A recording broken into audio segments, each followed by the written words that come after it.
একটা গুনাহ আছে, খুব ভয়ঙ্কর গুনাহ, মারাত্মক গুনাহ, কিন্তু এটা আমাদের কাছে গুনাহ মনে হয় না।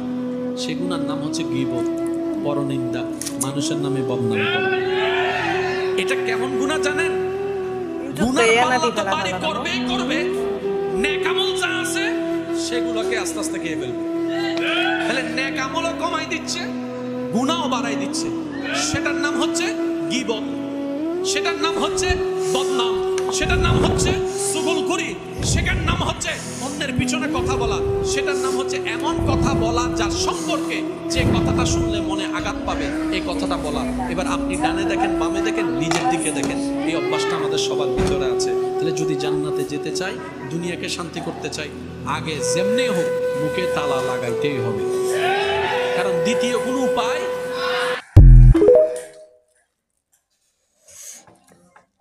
যেখানে মূল্যায়ন নাই যাওয়ার দরকার নাই, যেখানে আপনার ব্যবহার, ভালোবাসার, মায়া, মমতার দাম নাই যাওয়ার দরকার নাই। দরকার হলে একা বাঁচেন, একা চলেন, একা বাঁচেন, একা চলেন। কারোর সামনে ভিক্ষার হাত পাইবেন না, যে হাত রবের দরবারে পেতেছি আজীবন সেখানেই পেতে যাব। কারোর সামনে দুনিয়াবি বিষয়ে মাথা নত করার দরকার, আত্মসম্মান নিয়ে চলবে।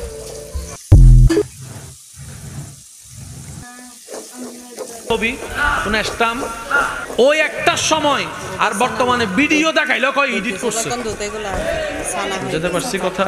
তার দিন শেষে আমরা নিজেরাই নিজেদের পায়ে কি মারতেছি, কুরআন মারতেছি। আল্লাহ পাক আমাদের সবাইকে নবীর সুন্নাত মোতাবেক জীবন সাজানো তৌফিক দান করুক। সবাই মিলে বলে না।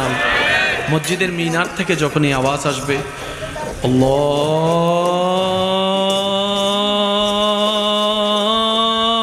আকবার,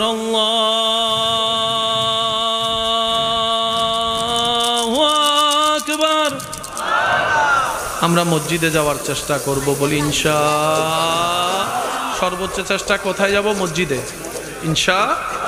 আর যদি সেটা কোনো কারণে সুযোগ না হয়, ইচ্ছা আছে, সুযোগ না, দোকানে, সাইটে, যেখানে। এটা মানে হচ্ছে যে রিজিক আনার হাজিরা দেওয়া।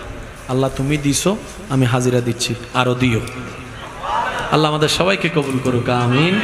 শেষবারের মতো যার যত শক্তি আছে একবার বলেন সুবহানাল্লাহ।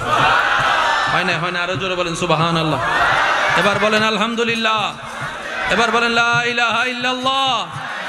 এবার সবাই দুই হাত তোলেন, ঈমানি আওয়াজে বলেন আল্লাহু আকবার, আল্লাহু আকবার, লা ইলাহা ইল্লাল্লাহ, মুহাম্মাদুর রাসূলুল্লাহ সাল্লাল্লাহু আলাইহি ওয়াসাল্লাম।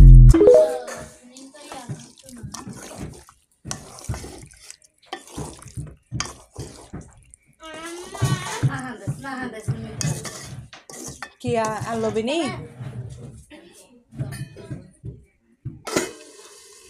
Allah takanane